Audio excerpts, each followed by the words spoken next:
Start a new topic, a new devotional paths, dialogues, and descent in northern India. So, before the emergence of large kingdom, different groups of people they worshipped their own god and goddesses. Several people also showed their interest in the teachings of Buddha or the Jainas. Others felt attracted to the idea of supreme god. Such people sought the path of bhakti to approach the supreme god. So you can see as a result, Shiv, Vishnu, and Durga came to be recognized as supreme deities. People began to worship them through elaborated rituals. The 7th to 9th century then saw the emergence of new religious movement led by the Nayanar, who were the devotee to Shiva, and Alvar sent devotee to Vishnu, who came from all castes including untouchables. So they criticized the Buddhist and Jaina and preached ardent love of Shiv or Vishnu as the path of salvation. So elaborated temples were built by the Cholas and the Pandyas king between the 10th and 12th century. Thus the Bhakti traditions got strongly linked with temple worship. So here comes the period after 13th century. It saw a new wave of Bhakti movement in North India. This wave was led by scholars like Tulsidas, Surdas, Kabir, and Baba Guru Nanak. So these traditions also included saints like Dadu Dayal, Ravidas, and Mirabai. So most of the saint they kept their dialogues, their conversations, okay, on their prevailing social on that time the prevailing social conditions, their ideas about the institution and institutions in a simple way. Okay, they kept their ideas about the institution in a simple way. It could be easily understood, or they kept their idea or dialogues in a complex way that could understood by those people who were involved in it. Okay, so here you can see the new devotional path as we discussed, and then the dialogue and distance in the northern India. So here comes waving a divine fabric, Kabir. So in this topic we will discuss about three influential figures like Kabir, Guru Nanak Dev, and Mirabai. So we will begin with Kabir. Kabir was born near Banaras to a Brahmin widow but was brought up by the Muslim couple who were weavers by a profession or julhas, who were relatively recently they were converted to Islam. So he possessed an inquiring mind. While in Banaras, learnt much about Hinduism and became familiar with the Islamic teaching also. He was initiated into bhakti by a Guru Ramanand. Okay, so during the 14th and the 15th century, Kabir was the most prominent example of a poet saint. So we get to know of his idea from a vast collection of verses. Verses are what? The words that are arranged in a rhythmic patterns. Okay, either a part of poem or song that we call Sakhi and Pad, said to have been composed by him and sung by wandering bhajan singers. So sources to reconstruct the life of Kabir, here you can see verses it ascribed to Kabir have been compiled in three distinct traditions in some extent. One is Kabir Bijak. So Bijak is best known, when we talk Kabir Bijak, it is best known for compilation of the composition of Kabir, and as such it is the holy scripture or the religious book for the followers of the Kabir Panthi religion.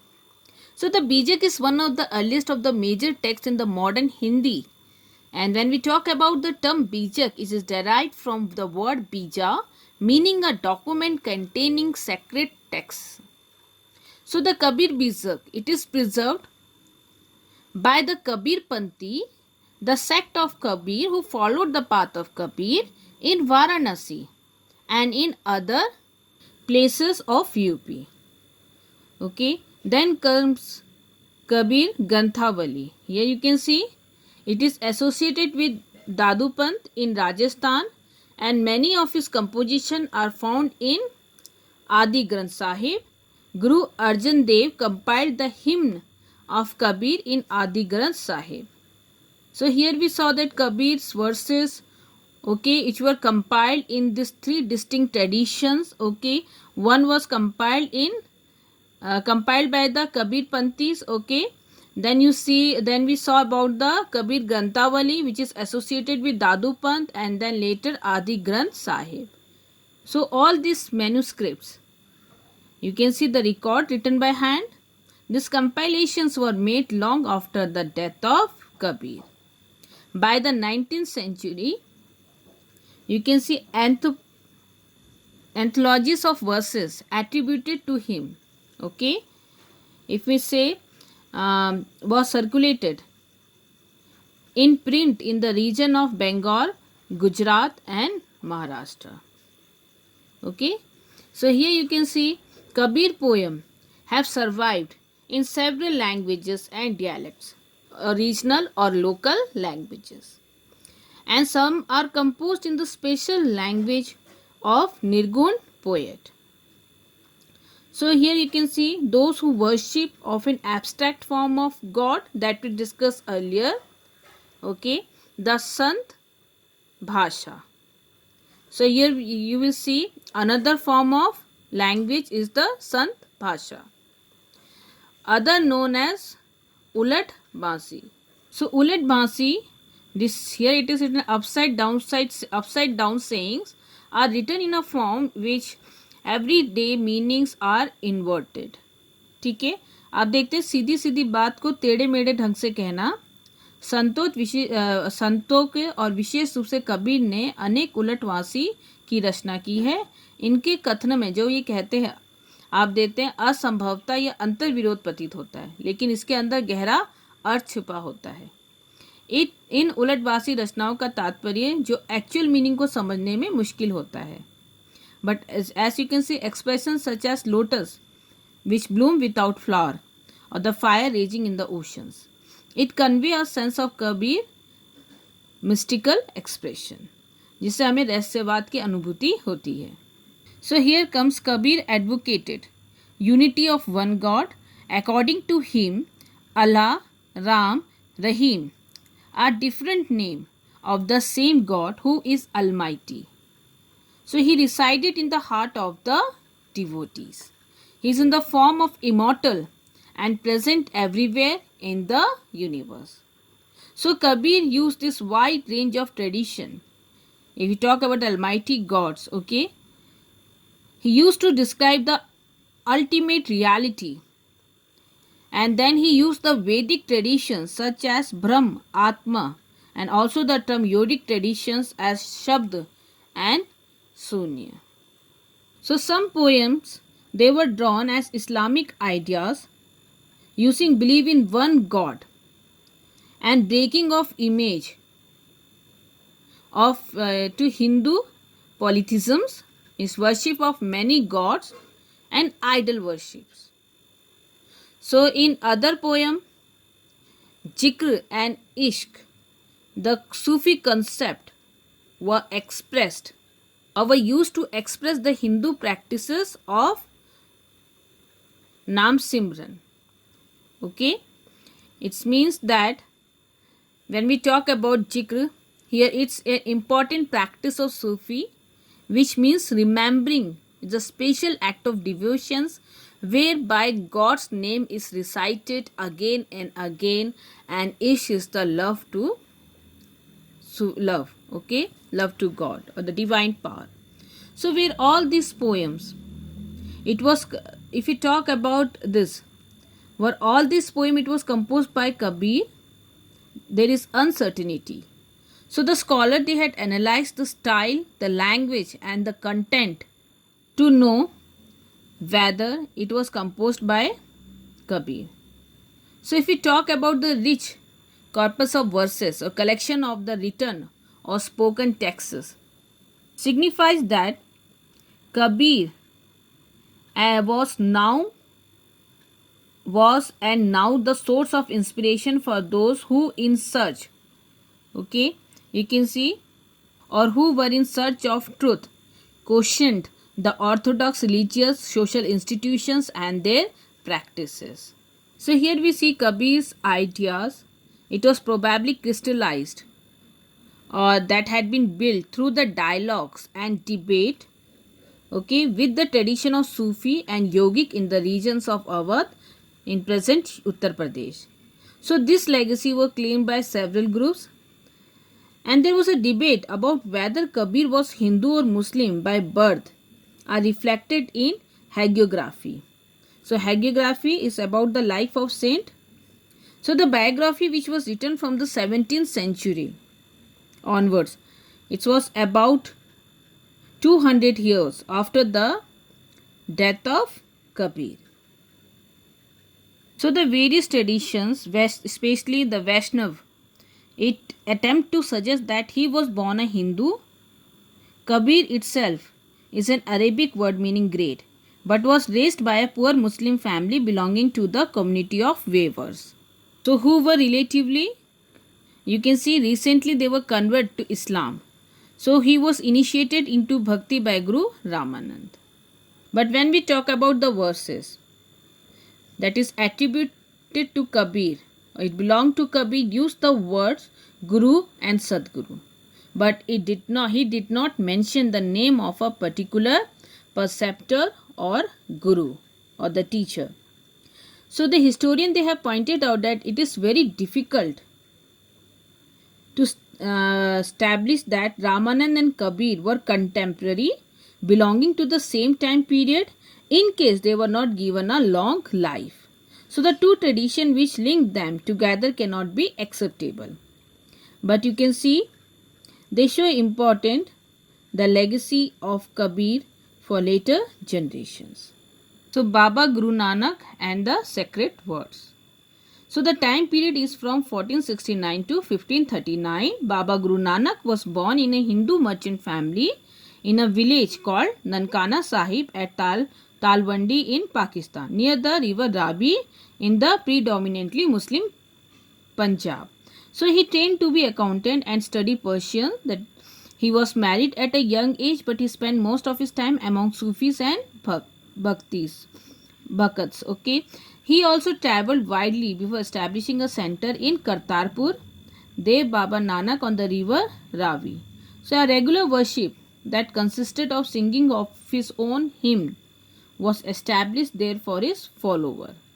So the messages of Baba Guru Nanak is contained in his hymns and teaching.